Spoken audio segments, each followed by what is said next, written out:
What's up, comrades? So, a lot of shitty news today. So, because we live in a fascist hellhole, a fascist regime, and we always have, like, I think the main thing when we talk about politics and the shit that's happening right now is to have like a thorough analysis. Like we literally have ICE that is just storming into places and snatching. They arrested 575 motherfuckers. Yep. 575 people here to do what? Feed you and me. Feed our ungrateful asses. And in this case, um, this was a manufacturing site. It was a factory where Hyundai makes electric cars. So yeah, they make your cars, they grow your food, basically without migrants of all types, legal or otherwise. Honestly, I really don't give a fuck what this hellhole calls legal. To me, the entire existence of this country is illegal. So I don't care about bourgeois legality or anything like that. But without migrants, without immigrants, without people who come here from other places, we would be cooked. Like raise your hand in chat or here if you would sign up to go and pick lettuce and tomatoes and all that other shit that needs to be harvested by hand. People are like, oh, we have machines now. We don't know. Like if you use machines to pick fucking grapes, you're gonna have wine. So if you like wine, that's cool. But if you like having nice little grapes to eat, you're gonna be fucked because those are very very delicate fruits, I'm and one you of got this the dry. I'm one of the rare people that really enjoys manual labor. So Okay, well we know who's getting sent down to the countryside. Me, yeah, I'm not fucking with it. The work that I do in my own garden at home is not comparable to what farm workers do. And I know what it's like to have to do farm labor. I had to grow up doing that shit. I Hey, had mhm. to grow you up. grew up on a farm. I didn't like, we didn't own a farm, but my uncle did. And one of the ways that I could get extra money to help my mom support the household was to go and work in the tobacco field and to go and bale hay and do all this other stuff. Yeah, this shit Tobacco is field. physically taxing. It's not an Yeah. easy job. I'm not fucking with it. My ancestors paid that bill for me for free. Nope. I'm Yeah. not getting into no fucking field. But yeah, this is unconscionable. Well, actually, it's not unconscionable because this is what like if you piss off the South Korean government, you are you're fucking up. And Koreans are rarely caught up in these types of things. Only 46 Koreans were deported during the 12 months period that ended September 30th, 2024. Why? Because South Korea is basically a puppet state of the United States.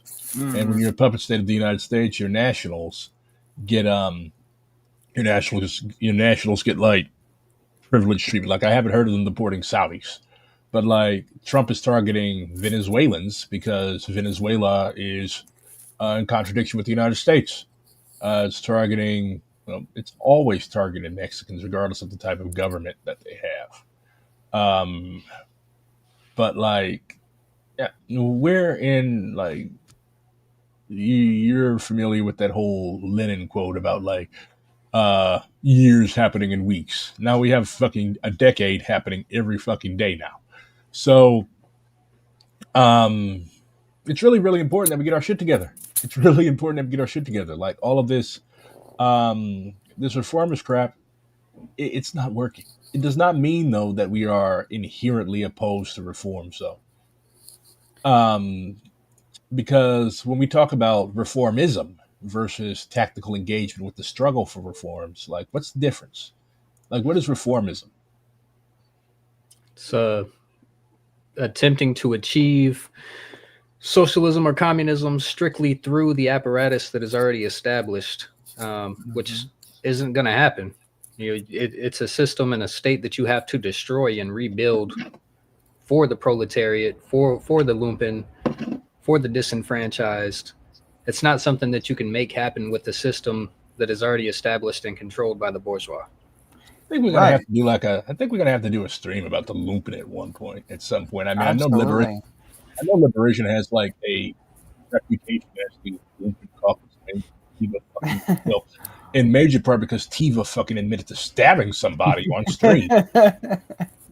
But like, I don't know. I'm more aligned with Kevin Rashid Johnson's analysis that, like, yeah, the lumpen are a growing. They're not even a class. They're, I believe Marx termed them the refuse of all classes. Like, you have petty bourgeois people, you have, well, formerly petty bourgeois people that have been lumpenized. You have proletarians that have been lumpenized. And the Mhm. thing with class is that class is fluid. Like, people act like we cannot have a moral understanding of class. Like, it's basically your relation to the means of production. Speaking of lumpen, oh look, here's Skrilla. Yeah, I've had to do things Forever. that. I ain't even gonna lie. Sorry. Oh, there's Skrilla. So I was just gonna say that I've been unemployed for quite a long time now. I only had like one job since getting fired from Amazon, and I didn't even last there for very long because it was in the bourbon industry, and the tariffs targeted that industry. Canada's Ooh, shit. retaliatory tariffs. So I lost that job in March, and I only had it since November of last year. But yeah, I've had to do a lot of things to survive that I don't Do not really. go into detail about those Yeah, things on stream. yeah, and you know, being lumpen is something that's very close to me, and it's like you can go somewhere and like talk to people about what you've had to do to survive, and some of them really will isolate you because of that. They Yeah, will start like they will not talk to you anymore. yeah. Those You'll guys just fucking, they'll yeah, be they're fucking, isolating. yeah. They'll be like, oh, you're fucking crazy, or like, what's wrong with you? Like, it's really, Mhm. really bad in regards to sex workers. Like, a lot of people, like, they treat them as like, um, they treat them Untouchable. as, yeah, untouchables, Dalit. Like, you are unworthy to be in our company, and stuff like that. So, um, and like the whole debate over whether or not sex workers were like, it doesn't fucking matter. It Mhm. does not fucking matter. Why would you alienate yourself? Like, people always talk about, we can't alienate ourselves from the masses. Like, sex workers are part of the masses. Sex workers are part of the Exactly. masses, and like, sex workers are a very, very diverse category. Like, people that like sugar babies, like, and there is like I know a the ton of analysis. sex workers. Yeah, the analysis. Yeah, you probably visit a lot of sex workers too. I Anyways, gotta go. anyways, but like, seriously though, like, part of being a Maoist is being a dialectical materialist.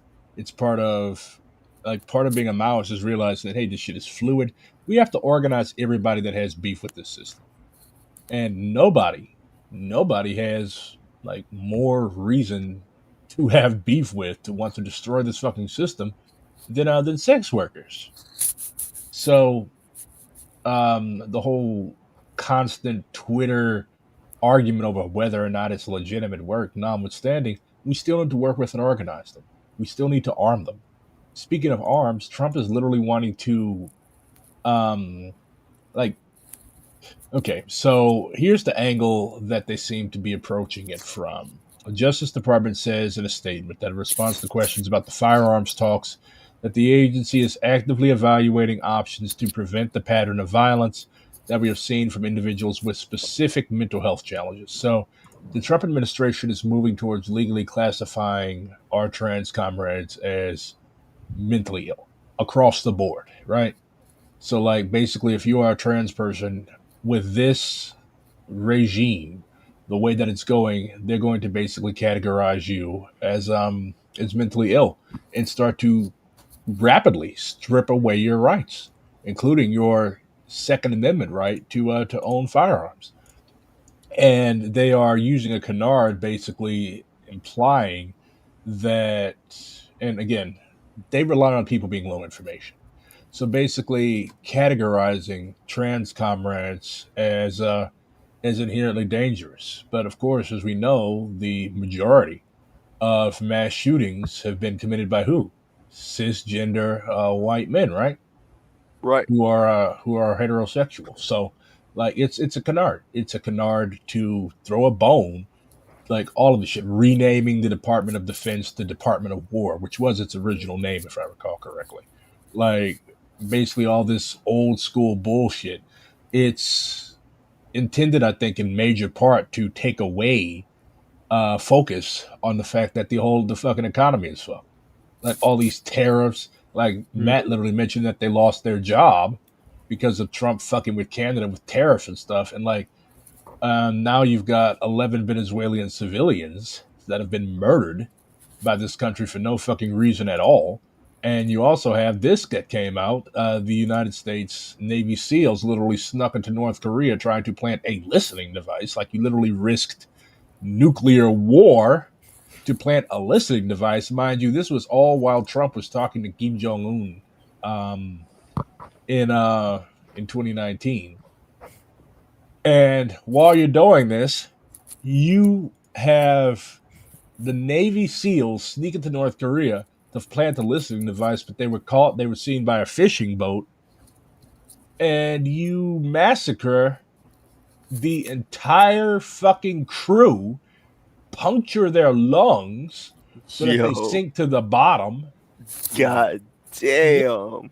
And they just now released this information, and like it's just fascism is not necessarily a rational ideology. Like while you're sitting down, while you convey the message that yo, yeah, I'm willing to talk. Like Trump is literally the only American president that is that's been to the DPRK. Like he literally stepped across the border for a little bit, and then and then like this is why you cannot trust the Americans. This is why you cannot trust Americans. The Kurds learned this the hard way. Bless their hearts.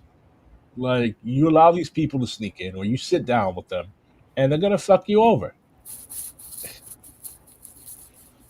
The Kurds learned twice. Yeah, They did. I fucking love them. I fucking love them. But yeah, never trust an American. They got used during Desert Storm, and then got purged by Saddam Hussein, and then they got used again during Syria's civil war, and now they're left alone, and Turkey's bombing the fuck out of them. Yeah, that's what happened. Like the Americans basically used them to get it serious, like take as much of Syria's oil as they could, and then like okay, good luck, and fed them to the Turks. Yeah. Also, all of us are wearing keffiyeh, by the way. Well, Skrilla, what you're wearing, I believe, is more akin to a shamag. But no, this is a keffiyeh. I bought this from Habrawi. Oh yeah, what is it? Red and black? Yeah. Do they have a red and white one? I don't have a red and white one, but I'm pretty sure they sell one.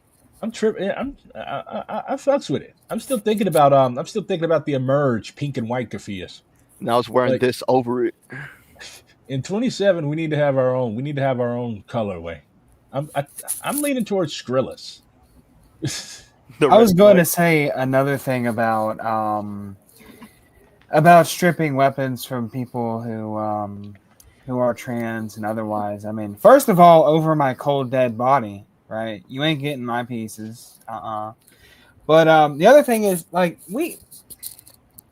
they means tested this whenever they legalized cannabis, and then they started saying, hey, if you have a medical card, you cannot have a gun, right?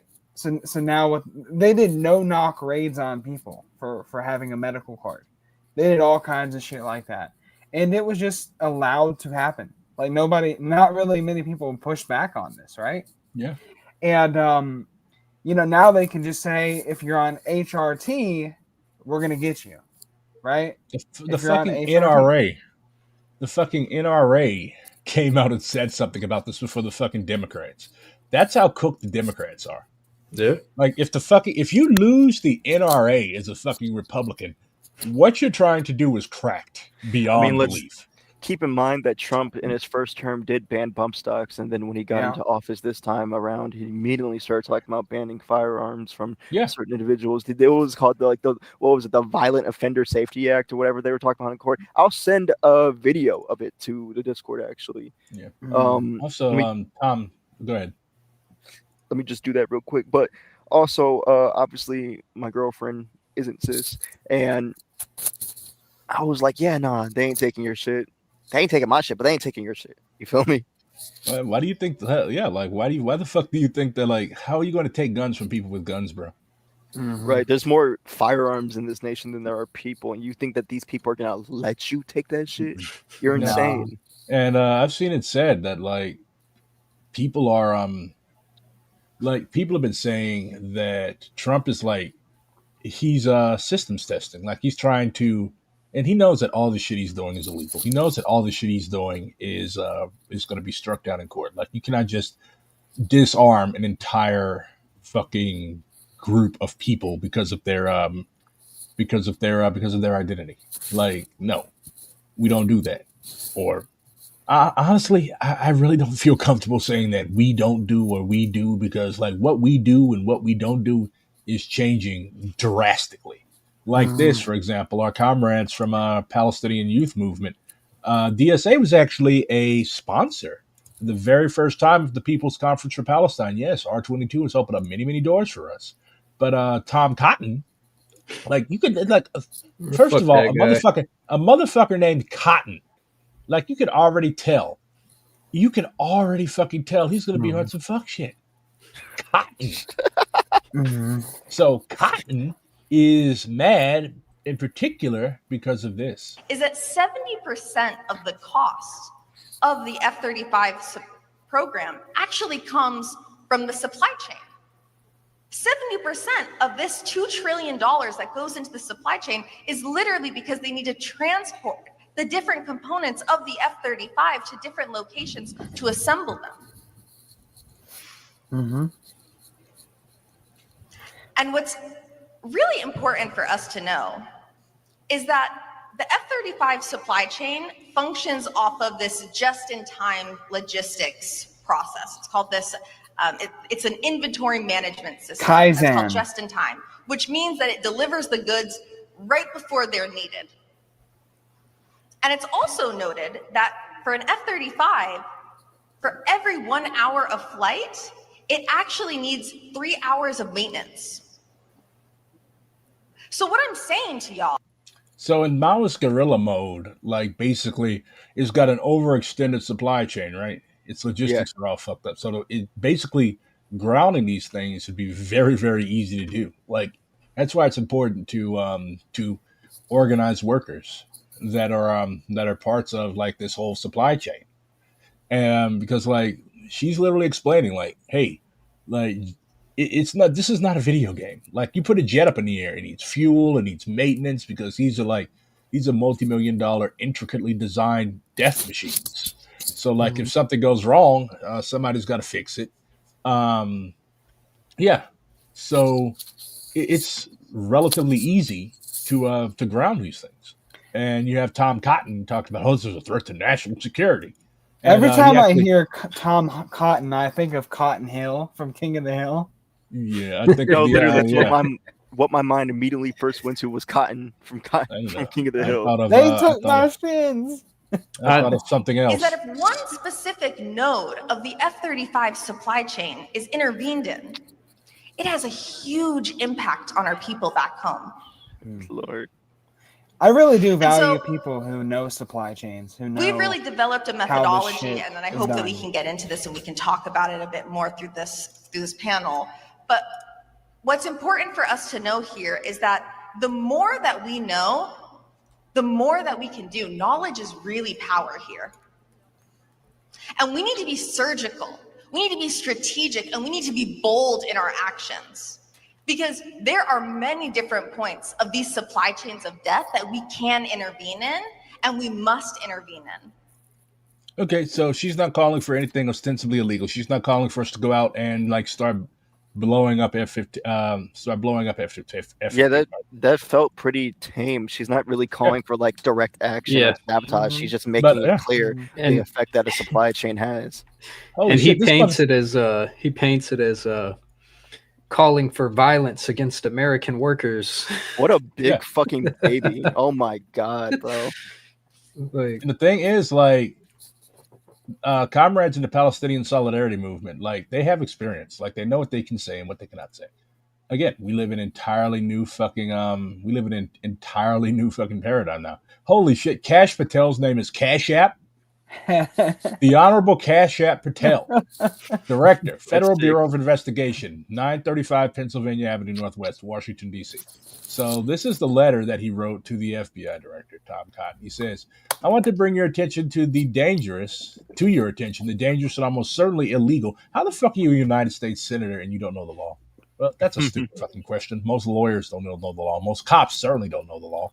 Activities of a member of the Palestinian Youth Movement, a legal organization, mind you, and asked that you conduct a full investigation into this threat to U.S. national security. PYM leader Aisha Nazar spoke at the recent People's Conference for Palestine in Michigan, where she openly called on supporters to disrupt the U.S. F-35 supply chain.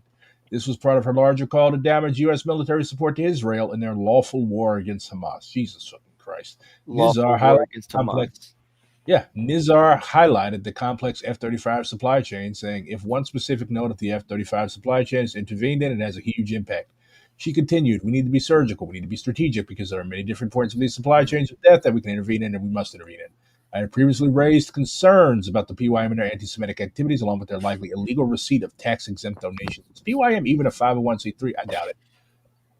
PYM is populated with bad actors like Nizar, who was arrested and charged for her role in the 2024 Gaza war protest that trapped motorists on the Golden Gate Bridge. Look, if you want to get off the Golden Gate Bridge, all you got to do, like the bay is right there. All you have to do is jump off the bridge. Anyway, she has taken her anti-American and anti-Semitic bigotry a step further and is directly endangering U.S. national security. How? Even if she did, so fucking what? You got literal fucking Nazis. Have you written a letter about them? Nizar's statements constitute a direct incitement of violence against U.S. national security interests by advocating for actions against the men and women who build the F-35 and seeking to imperil the delivery of one of the nation's most strategic assets. I'm just going to tell you this right now. If an F-35, like if fucking jets and weapons are like your main strategic assets, then you do not have the right to exist as a country. Blah, blah, blah, blah, blah, blah, blah, blah, blah. Bad, bad, bad, bad, bad. So, yeah, that's where we're at. And mind you, DSA was one of the co-sponsors of this conference. So we're definitely going to be in the crosshairs next because, segueing into our electoralism segment, Trump has a hair in his ass about Mamdani now. He always has. But, like, he's wrapping up. Why? Because Iran very possibly might win. Not very possibly. He's going to. There's no way that New York is not going to get a Democratic candidate as mayor. What independent is there? There's not going to be a Republican. That's for sure. The dude in the red beret is not going to win. That's for sure. He's funny as fuck. Yeah. Like, he literally said that he wants to just unleash cats on New York City to stop the rat problem. Yeah. There's also an interview he did back in the 80s where he's up there with the guy who's wearing a keffiyeh and defending the Intifada. But anyways, the first Intifada. But yeah, Curtis Sly was still a reactionary. He basically, like, his little group, the Guardian Angels, they're basically like a gang of nerds. Well, they're mostly old nerds now. He actually came to St. Louis to the Peabodys, the projects here. He actually spent his honeymoon here. This was like when my mom was a kid. I think it was like 81, 82. And like, he literally got chased out of here. Damn. Yeah, like he was giving an interview with people walking by throwing bottles and shit at him. Yeah. That's hilarious. Yeah. Big tough New Yorker. He used to manage a McDonald's, I think, on Fordham Road in the Bronx. And like, bro, you did the Bronx, but St. Louis fucking had your ass pressed. I love my city. Anyways. And so yeah. Yep, Trump is meddling. He does not want Zoran to, and like, we have critiques of Zoran, right? Mm-hmm. Like, of course, I do not think he's not a Zionist, okay? Like, Zoran Mamdani, like, here's the thing, because I went through this with like fucking Bad Empanada and all these other, okay? Everybody that disagrees with you tactically is not a fucking Zionist. Right. Everybody that disagrees with you, I do not support the continued existence of the state of Israel. I do not. And it's also irritating because there's so many things that you can critique people It's on. undialectical. They choose the accusation of Zionism rather than looking at actual a buzzword. Like, you people are turning the righteous armed struggle of the Palestinian people into a cheap fucking game for what? To satisfy your own impotence at not having done shit to stop these people from dying? So what? No, it really is embarrassing. Yeah. Really So you cannibalize your comrades, like, bro. Like, I've been called a Zionist, and I've also been called an anti-Semite. Like, that's where we are now. And of course, I'm not an egotist. I don't give a fuck. But it just shows like how unserious these fucking people are. And it's nerve wracking. It's irritating. What the fuck? I thought that was a fucking Marine helmet. No, I just wanted to change hats. Anyways, but like, I'm not gonna spend this whole fucking stream ranting and raving. But Zoran Mamdani, I do not think he's not ideologically or politically committed. Like, if Israel collapsed tomorrow, I don't think Zoran would be crying tears for him. Has he said stupid shit? Have his advisors pressed him to say stupid shit? Yeah, but Tom Cotton is a Zionist, okay? Tom Cotton, Donald Trump, Cash App Patel, Randy Fine. Yeah, Randy Fine. All these fucking people, those are Zionists. There are also liberal Zionists. Mm-hmm. There are like soft Zionists. I recruited a couple people who were wearing keffiyehs on our Labor Day event, and they were like this Labor Day protest was organized by 5051 and in LIUNA, like Laborers Union.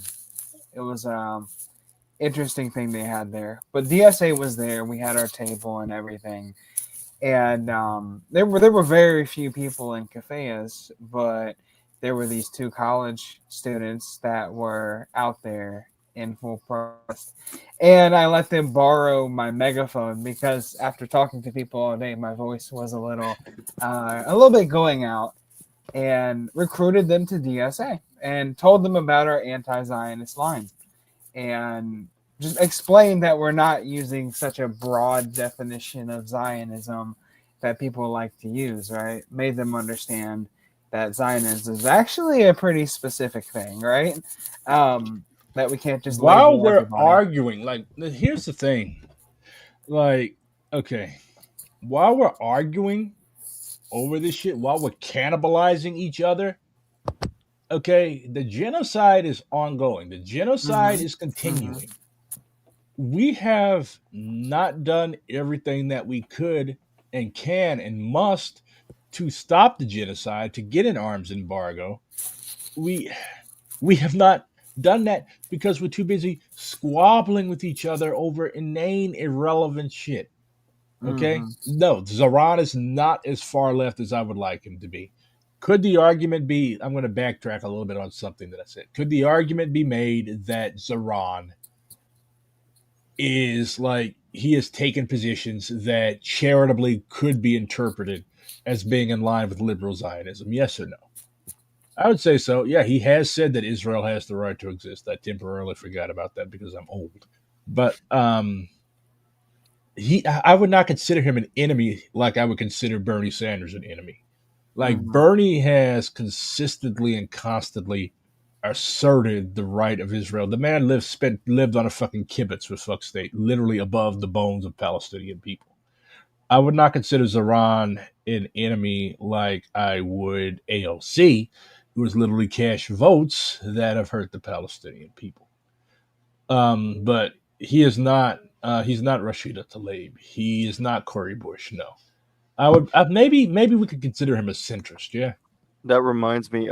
Check the Discord real quick in the international news chat. That I saw that earlier. I forgot to send it, but that shit is crazy. Israel has killed 20.7% of Gaza's population. Yeah, with the complicity of the American people. Steven Donziger. It's an old article. Let's see.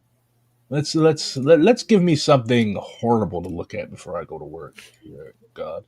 Yeah, Israel has killed 20.7% of Gaza's population. Imagine 20.7% of your city dead. Like, wipe entire fucking families off the map. Like, family lines that have existed since the days of Jesus Christ and Muhammad, just gone. No more. Whole family dead. Your blood nowhere to be seen on this earth. That's some fucking dark, wicked shit, man. Like they said, How it's much? the rough equivalent of 70 million people in the USA. Yeah, 70 million. 20.7%. And 70 million, like if 70 million people died in the United States, like statistically, you would know somebody that died in this genocide. You would know somebody. 70 million people is a shitload of people, man. So how much leeway would Zeron have running as a Democrat? I'm a supporter of like between the clean break and the dirty break. Okay, dirty break basically means like, to my understanding, you know what? Let me pull up an article I was reading earlier. Yes. I'm a hardline clean break. Oh yeah, definitely. But like some aspects of the dirty break are compelling. I think Comrade Truman is an adherent to that line. Is we had a whole conversation about that. Yeah, I remember. Yeah, we have to break loose from the Democrats, and whether dirty, clean, whatever our concrete conditions lead us to do.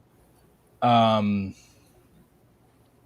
also feel like that's something that needs to be struggled with within DSA, because you have the reformists that don't want a clean break until there's a party built to operate within the electoral bullshit, and then you have the other side that's, if our goal is not to pursue electoral gains, or that's not our main focus, what's the point in waiting for the break? Definitely agree. But okay, so this article, I'm not going to link it because it also towards the end talks about like Carlos Garrido and refers to the party that he was building. Again, this article was released in 2024, so at least by that time it mentioned 18,000 lights. So. But the article says that one member describes the dirty break strategy as meaning in the short term the DSA should keep running candidates on a Democratic ballot line. But the crux of the dirty break is that concurrently the DSA should begin building an independent working class party. Upon assembling a sufficient infrastructure and voter base, the DSA should abandon the Democrats and run candidates under its banner. So St. Louis and I think Omaha, I'm not sure, but St. Louis we don't have really like partisan contests anymore. We have nonpartisan races. So like me, Matt, Skrilla, and Tiva, like we could all run for alderman. And like it wouldn't matter if we were really a Democrat or a Republican because like there's no more of that shit. So in races like that, I think like whether or not you are clicked up with the Democrats really does not matter.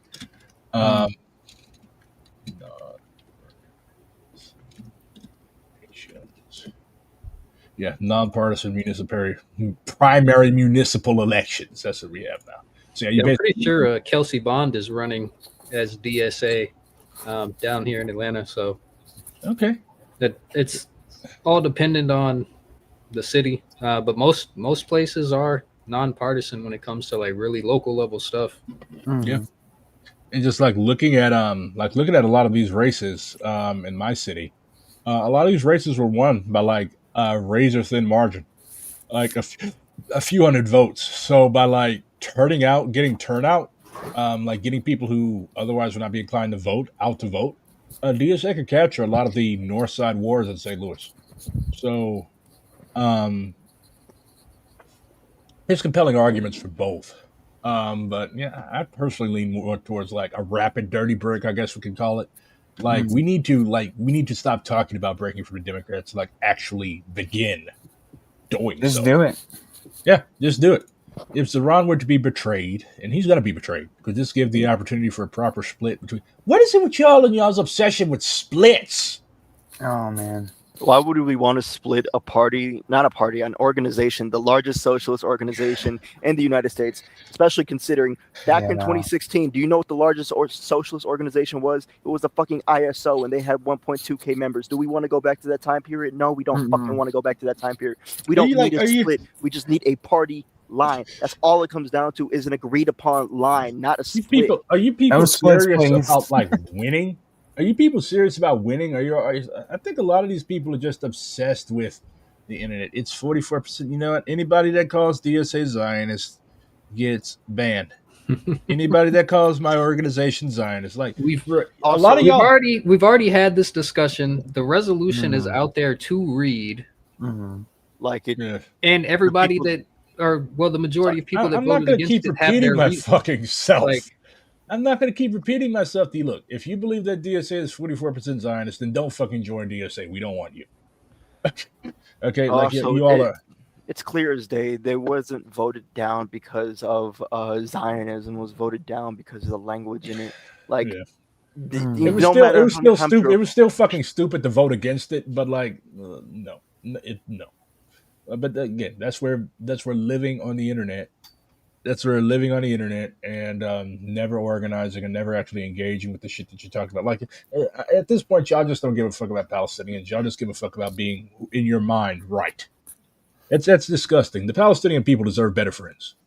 And if we had a fucking if black people, okay, black people are under genocide, but like if we had an active armed struggle against the United States going on, and you all were like squabbling over whether or not like inane shit language on resolutions, and like no, I would turn my wrath on you too.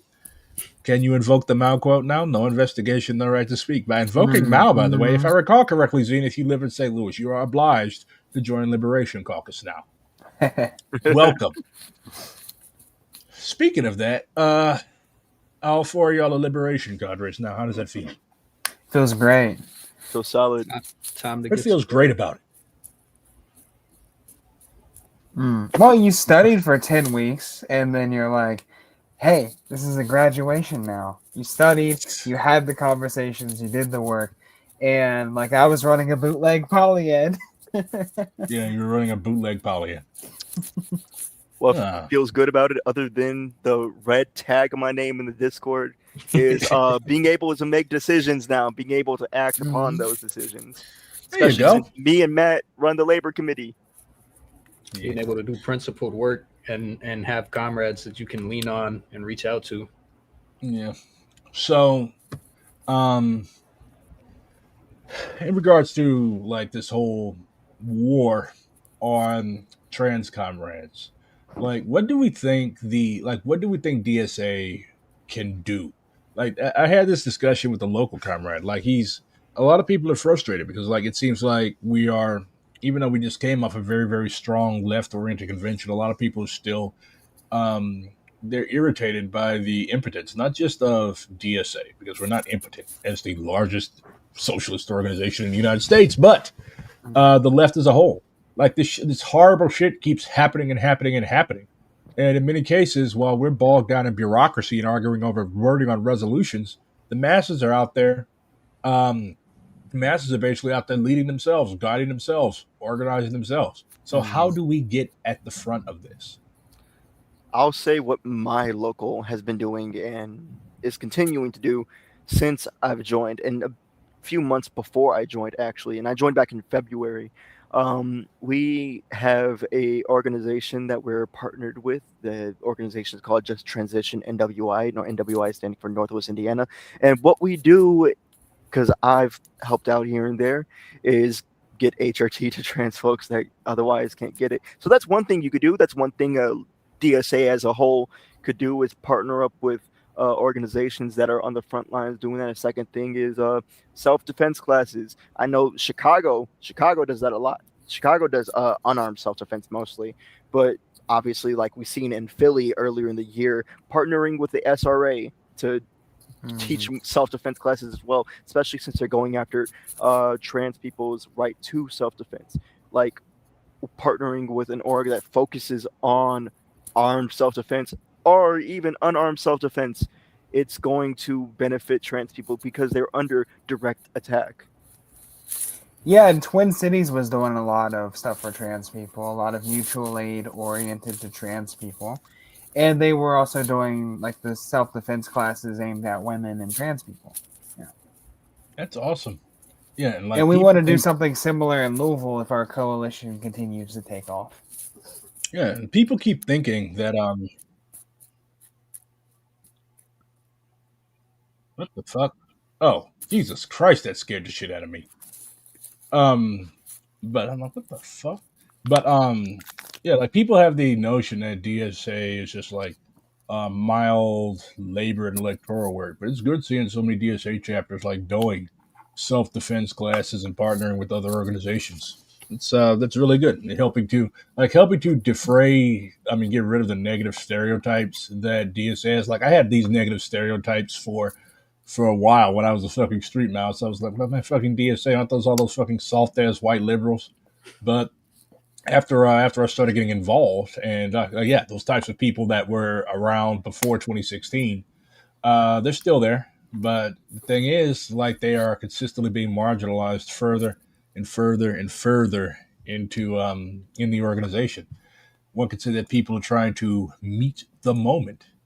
I actually wrote a. We actually had an article on liberation. I guess we could just call our website Liberation, but it was a response to a guy in Liberation Road. Oops. It's a split from the old Freedom Road Socialist Organization. They split in 1999, but yeah, it's titled "The Moment Is Here: A Defense of the DSA National Convention and Repudiation of Right Sectarianism." Why? Because I'm a Maoist, and we all love long article titles. Fuck you. But yeah, we have to defend our gains. We cannot just rest on our laurels because that's what the right did, and we see what happened to them. They got unasked. I mean, they still have representation on the NPC because they still have a basis for existence within the organization. But yeah, I had to respond to that article. It was a very bad sectarian article that, if followed, would lead to basically wrecking. Setting up mountain kingdoms, ignoring the NPC. You can't do that. That's not very principled. Like, and the thing is, like, when you talk to DSA writers, they always say that that's how we act. And here we are, like, urging greater unity because why? We have to meet the moment. The moment that we live in now is shitty. I was talking with my friend Evelyn about this. She's a member of Red Star. She posted on Blue Sky about how, like, why do y'all keep using Blue Sky? Who uses Blue Sky? Why are you on Blue Sky? Oh, just because I have friends on there, and I was like, "It's for old liberals." But she posted on there, and she was like, "Yeah, they always call us sectarian." I was like, "Yeah, I don't know why, because they're the only ones that are trying to seed division." Like, I've never seen anyone on the DSA left say shit about, like, we need to get rid of these people. These people are doing this. These people are doing that. We have criticism about them, but we never say we need to get rid of them. Whereas on DSA, right, always. I'll tell them they're wrong, and I'll leave it at that. And it's always been outsiders. Like, outsiders are mainly like, nobody on the DSA left has been calling to purge. SMC, groundwork. None of these people. Shit, even all 2 North Star members can stay.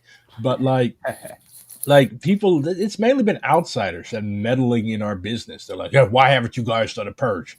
Like, how the fuck first of all, we don't even have that type of mechanism. We don't have those types of mechanics. No. To actually get, like, to get put out of DSA, like, you have to have done some objectively fucked up shit.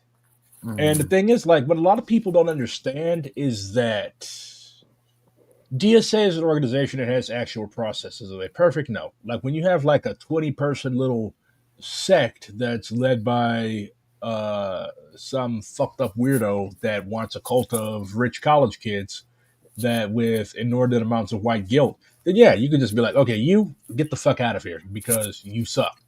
But like conducting an ideopolitical purge in DSA, it's not happening. It's simply not going to. What usually happens is people are frozen out. Like if people, like, say you're in a chapter that's majority Maoist and you're a North Star member, you're usually going to, what's going to happen is you're going to self-purge because you're like, you know what, these people are crazy. They're nuts. I don't want to work with these people anymore. I'm going to leave. That's usually, that's how purges happen in DSA.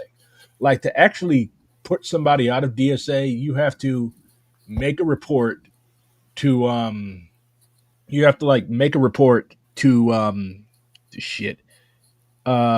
your HDO, right? You have to be like, hey, this person is X, blah, blah, blah, blah, blah, blah. They did blah, blah, blah, blah, blah, blah, blah to me. There's going to be an investigation, and it's going to be, like, determined if this person actually did these things. Why? Because, like, we're not just going to take your word for it. Because if that was the case, then you'd have shit. I would have been purged a year ago. So we have actual processes, and yeah, then they have the option to appeal to the NPC. It's a whole fucking thing. And by that time, usually both the person in question and the person that filed a complaint have both left the organization. That's how purges would work. And we're like, one of the other goals in handling grievances is we're also going to try to see if both parties could agree to mediation before it even turns into a grievance, right? Like people understand. Like, I've been through splits. Okay, that shit is painful and it's bad for your mental health. Like, having constant like meetings and drafting long ass things and recounting the abuse that happened to you, like, that shit is painful. It's bad for your mental health. And then, like, when you get put out of an organization, you lose, like, in many cases, a lot of people's entire social life revolves around an organization. So if you get put out of DSA or PSL, whatever, you lose like all your friends. They don't talk to you anymore because they don't want to be affiliated with you because you're a bad person, trademark. And like, it's a whole fucking thing. Like, these people that are just like calling for us to unilateral, like, I'm not purging my fucking chapter, bro. Why? Like, why? There's no evidence of anybody in my chapter like actually being like, you know what, Israel is dope. I love Israel. Like, there have certainly been like iffy shit, like weird shit, but like, there are no open ideologically committed Zionists in DSA anymore. No. Like, no. There's maybe one guy for whom the argument could be made, but like, he's isolated. Everybody laughs at him. They would not be comfortable here. Right. Yeah. No. No, Zionists fucking hate DSA. Why else would the DSA be on the ADL's website? Like, come on. Yeah. They don't like us, and we don't like them. It's pretty clear. Same thing. The line of demarcation has been drawn. Yeah, same thing with the fucking Democrats. The fucking Democrats hate us. Like, that's why I laugh when people are like, DSA is a wing of the Democrats. Like, no, we're not. I was talking about this with my local. Did you know that if you go to the Democrat subreddit, you cannot talk about DSA at all? They will ban you. They will fucking ban you.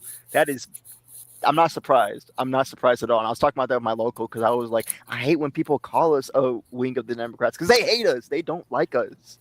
Yeah. Unity, struggle, unity. No thanks. I'd like to struggle against everybody and unite nobody. I mean, we'll see how your mental is in like 6 months. And the funny thing about like whether you talk about a clean break or a dirty break, it's like the Democrats are already pushing you away. They don't want anything to do with you. Leave them alone. Just accept it. Accept that they don't want us. Truman made a good argument in favor of a dirty break. He said basically that if DSA were to restructure into a party, then anyone can run our ballot, which is a fair point, but it kind of gets broken out when you consider that DSA people already usually run as independent.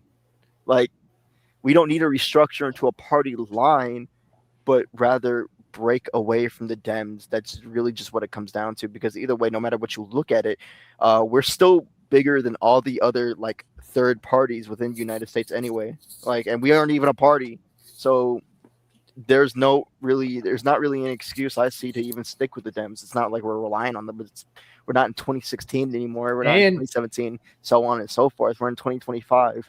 And DSA loves grassroots door knocking, so that is true. Go touch some grass and knock on some fucking doors. But the first thing they're gonna do, they're probably gonna try to run Sean Fain. People only like Sean Fain because his name sounds like Sinn Fein. And his accent. Yeah, and his accent. Yeah, I don't. The thing is, I don't put white people on a pedestal. Like Malcolm said, like, yeah, I'm not going to. Like, what do you want, a cookie? Good. You finally gotten to where a shitload. You finally gotten to where Jesse Jackson was in 1984. Whoop de fucking do. You're 40 years late, bro. But so what do we think like a Maoist electoral strategy would look like? Because Mao said that, like, hey, if you live in a, even if it's false, a state that posits itself as a liberal democracy, and you're like running around. Even Joma said this, and you're running around talking about arms struggle, arms struggle, arms struggle. Yay! You're a fucking idiot. At least until a crisis happens. I say So we that have to. So what would our electoral strategy as Maoists look like? I say that we should follow the structure that the Panthers followed. I mean, they didn't endorse people that were specifically creating grounds for revolution, but they were endorsing people that made it easier for them to organize, and made it easier for them to be boots on the ground. I was going to bring up an example. I forgot that dude's name, but either way, that's right there is an American example. You're probably talking about Ron Dellums. Yeah. But either way, like, or Lionel Wilson, the first black mayor of Oakland. But yeah, they endorsed quite a few people, and it made it easier for them to organize themselves. Like, because when you have the state pressure taken off of you just a little, you get so much done. And so with that, I feel like the electoral strategy of Maoists with the United States shouldn't be more so to get people into power to enact Maoism, because that doesn't make any fucking sense, but more so to just make it easier for us boots on the ground people to organize and to not be bothered when organizing, at least by state thugs. By street thugs, obviously that's a different case, but by the state, we could change that. Yeah. And as a rural person, like, you always see everywhere there's rural areas, people there don't really get political. And so, like, the most antagonistic people, Republicans, they run unopposed. There's like nobody who challenges them.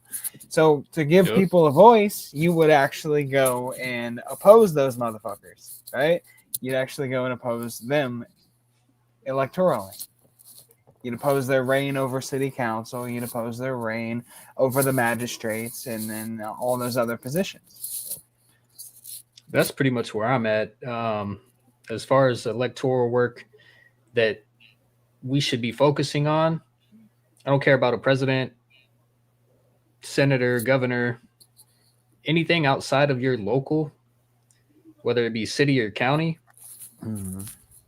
If you want to take control of something, run multiple people from your chapter for school board or city council, those positions, because you focus on national level and you're like, oh, well, if we run this person, it'll be easy to organize because they'll make it so. It's easier to get people elected on your local level to make it easier for you to organize within your community and your city. And if we have multiple chapters doing that across the country, little by little, it's going to start growing. I feel like the focus on national politics is too heavy, and really start from the ground up. Yeah, I definitely agree. It's a waste of money. I feel like we should reach a little higher than what you said. I feel like governor is probably the highest we should reach, but at the same time, like, I do agree with what you mean pretty much. Yeah. I voted against running somebody for president. I think it would be like a waste of time and money. And again, like, I mean, I see, like, the longer I remain in DSA, the more, like, I realize that, like, taking, like, some things are non-negotiable. Like, anti-Zionism is non-negotiable. Prison abolitionism, it's non-negotiable. But, like,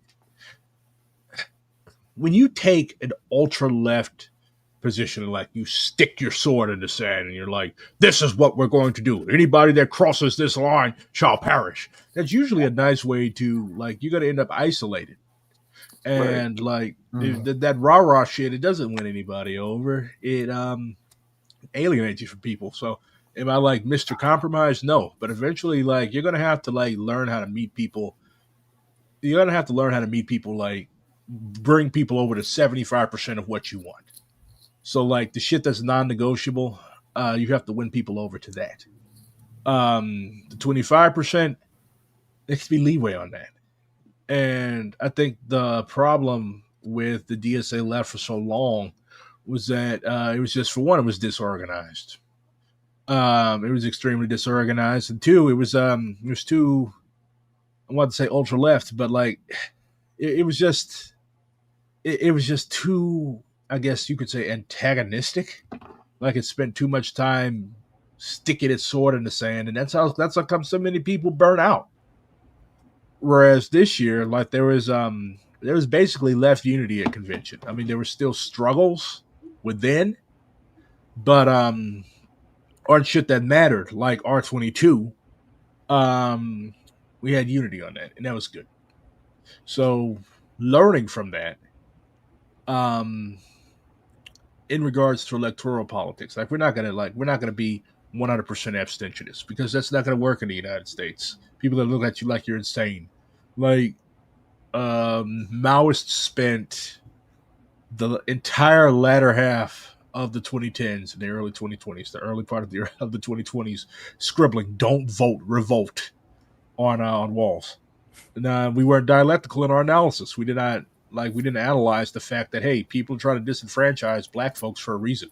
Prisoners, people who are on people who have been released from prison are disenfranchised for a reason.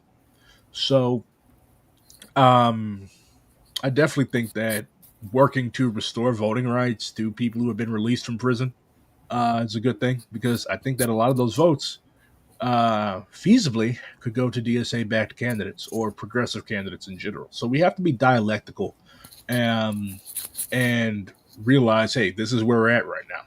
Like, we're not in an armed struggle situation. There are no guerrillas in the Rocky Mountains. There are no guerrillas in the Everglades. This is where we are. This is what we must do. How do we lay the foundations for this type of action in the future? You know, you can't be a bulldozer if you don't even have a shovel. That is true. You can't convince everybody that electoral work is not the answer if you can't show them the failures. Yeah. They're just going to be, oh, we can vote next time, we can vote next year, but when they are actively involved in trying to get things changed via reform and they see that the state is going to act against it, firsthand knowledge. Definitely agree. And this also ties into defending our trans comrades because, like, a lot of the shit is coming from school boards. It's coming from local governments. Like, a hardline electoral abstentionist position would literally cede a trench of combat to the enemy. Like Moms for Liberty, I think that group is called, that's been trying to take over school boards and other stuff like that and pass these horrible trans exclusionary positions. Like, we cannot leave those seats to them. We cannot allow them to run unopposed. They started extremely niche and extremely local. That's how Moms for Liberty got their popularity, right? They just did it one county at a time, one school district at a time, one city council at a time, right? If you watch that Democrat on YouTube named Walter Masterson, he's like always at school board meetings in these different places where... That sounds boring as fuck. Oh, he's funny though. He's funny. And he's not like... to call him a Democrat is wrong. Like, he actually has pretty decent politics, right? Like, he stood with Palestine since the beginning, right? Yeah. Can we define party building as it pertains to the DSA right now? What would that entail, and what is the Maoist position being in a dual electoral revolutionary organization? We did the AMA last week, and y'all were asking, like, we spend most of our time bullshitting with each other. Now y'all want to about do fast AMA. food. Fast food. So that's what we talked about all last week. How do we define party building as it pertains to the DSA right now? That's a bit of a vague question because for some, DSA is already a party but without a ballot. And for others, it won't be a party until it gets a ballot line. And so it really depends on what do you mean by that. Do you mean like a structure with a proper line of that everyone follows? Or do you mean like the ballot box? Because if you mean like a proper line that everyone follows, I would say that for the most part, DSA is already a party. But if you mean the ballot box, then all that would come down to is just the legal groundwork of it. I think the comrade, his definition of their definition of party would be like a party in the traditional Marxist-Leninist sense, like a democratic centralist party, um, of that type. But also a party in structure too, because there's so many laws, especially when it comes to nonprofits, about what they can and can't do when it pertains to politics, right?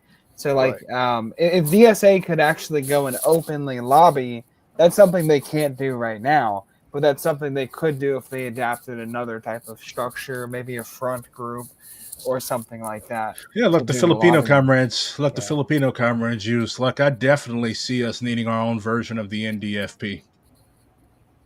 Because if you try to lobby with an organization as DSA is right now, you will face tremendous consequences from the federal government. Yeah, it's going to be found non-compliant. They're going to take away our status. Now, like, there's a lot of shit that we can't do. So I definitely see, as we develop closer towards a party, whatever Comrades' definition of that is, I definitely see us having to use, like, for one, having to work in coalitions a lot more. Like, intentionally building our own coalitions or joining currently existing coalitions. And I also see us, like, having to lay the foundations for the development of a united front, like the NDFP, but according to America's concrete conditions, because we also have to keep in mind that the Philippines is a semi-feudal, semi-colonial country, is in the midst of a new democratic revolution, whereas in the United States, the NDR doesn't necessarily apply because we make semi-feudal, semi-colonial countries. We are not one. Sure. But again, we could take examples from comrades overseas, but the only way I think to learn, like, how to do this stuff is, as Mao would say, by biting the pear. We haven't really got to the stage where we could bite the pear yet. And this is why report backs and summations are also extremely important. For me, as a Palestinian Marxist, my ideological struggle is against one-staters who want squatters to stay in occupied Palestine. I've been called an absurd maximalist by crypto-trots, but I hope you understand where I'm coming from. I admit I'm permanently traumatized watching my people die on a daily basis. Thank you for your solidarity. Yeah, definitely agree. Yeah, you have the right to believe that. Like, I would never, ever dare to tell a Palestinian comrade. And what people understand is, like, the Palestinian liberation movement it's not a monolith. There are literal fucking Republicans who are Palestinian American who could be considered part of the Palestinian Solidarity Movement. They're Democrats in the Palestinian Solidarity Movement. Why? Because they're Palestinian American and they have links back to the West Bank and to Gaza. So it's not an ideological monolith. And I think where a lot of comrades mess up when they try to analyze or engage with these movements. Of course, as Maoists, we always align ourselves with the left. The left must stick with the left. But also, we tend to live vicariously through these movements, and we try to carry out our own ideological struggles as Americans within these movements. And I think that's extremely unprincipled. And as we read in False Nationalism, False Internationalism, at least, it's some pretty fucked up shit. So the struggle of the Palestinian people, the liberation of the Palestinian people, we are in solidarity, but, like, it is up to the Palestinian people themselves in diaspora and at home to determine what their state will look like. And, like, that's why I laugh at people who condemn October 7th. Like, who the fuck are you? Like, who the fuck are you to condemn October 7th? Like, what business of it is yours? This is not your people that's being killed. I'm not going to tell anybody else how to get free because I don't want anybody else to tell me how to get free. If you condemn October 7th, you would have condemned Nat Turner. Like, what it did, like, what concretely does a condemnation do? It's virtue signaling. Oh my God, Hamas bad, killing people bad. Okay, cool. Tell that to the cops. It's fucking war. Moralistic. It's moralistic bullshit. It's a fucking war. So in terms of the four of us, neither one of us is an electoral abstentionist. Like, we do recognize that. Why do you keep changing your hat every 3 minutes? It gets annoying. It gets annoying. And then, like, I think this is probably the most theoretically serious conversation that we've had. Like, none of y'all have been drunk. Neither one of y'all have pulled out a fucking big ass boot of alcohol or moonshine. Neither one of y'all has been yelling at your girlfriend. Neither one of y'all has been waving weapons around on the street. You know why I think that is? I think it's because Cyan isn't here. Cyan is a bad influence. That is very true. I feel like Yeah. he's the one that brings in all the chaotic energy, and then it just like upsets all of us, and then we have to act out because of it, because it's his presence. He fucks with all of us. I'd say we should bring Cyan is the agent of strife. What should the terms of engagement with non-socialist, ostensible, progressive activists and politicians? It's simple. Unite on what we can unite on, and if it's irrelevant shit, table it. But if it's like, if it's principled, like for example, if they're a literal fucking Zionist, for example, Nithya Raman in Los Angeles is a perfect example. Like she literally sought support from Democratic majority for Israel. Like, no, we are not working with anybody like that. So it's on a case by case basis. Cori Bush of St. Louis, she's dope. She like, and that's the thing. Like, it depends on the elected. Like Cori Bush knows better than to go out and fucking play footsie with Zionists, because that's not how St. Louis rolls. Like St. Louis has a very thriving and active Palestinian solidarity movement. Like the Palestinians literally taught St. Louis how to deal with tear gas during the Mike Brown uprising. Like, we're like this. So yeah, Cori Bush knows better because she actually came through the movement. And yeah, whereas you have people like AOC, who I'm starting to strongly believe she was astroturfed. Like nobody knew who they were, who she was. And now here you have her like, yeah, AOC. But yeah, it depends. It depends on the concrete conditions. We will never betray our core principles for an easy win. We can't do that. We'll just be known as a bunch of opportunists, right? Yeah. Well, people call us opportunists anyways for being in DSA. And electoral gains is not really a win in the first place. It's just a stopgap, really, at most. Yeah, the Gonzaloites are going to reemerge and start calling us the Dingite caucus. It's okay. It's okay. We've got guns. They don't. Anyways, Alexandria Ocasio-Obama. And on that end, I have to go get ready for work. Now I'm going to be thinking about Alexandria Ocasio-Obama all night. But could I ask one question? So I had one question just to run it by everybody. So what do you do exactly when sort of like the state is cutting off your ability to do things in a municipal capacity? If you say, get people on city councils, get people on school boards, stuff like that. Because Kentucky, Florida, those places, very Republican, they see something happening and then they just take away the ability to do that on the municipal level. They just say, nope, not going to happen.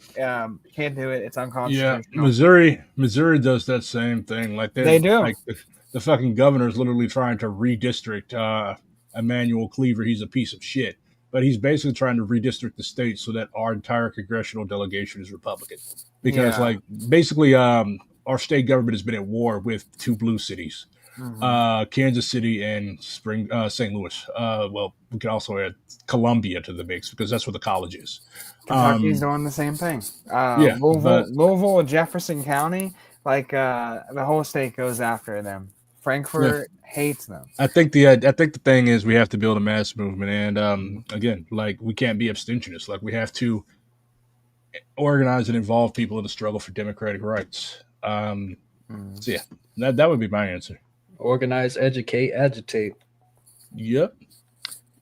Anyways, we are your gang of four, and I think we're permanently going to replace Cyan with Matt. Cyan sucks. Cyan has us in here acting a fool. No, I'm not going. No, Cyan is good. They have a meeting because they are also a liberation organizer, and we don't just sit and yap in front of mics and cameras. Anyways, right? Hopefully y'all learned something. Good night. Earlier today, I was teaching the mass line to somebody who reached out to Ewok for help. Oh, Ewok entryism. Anyways, good night.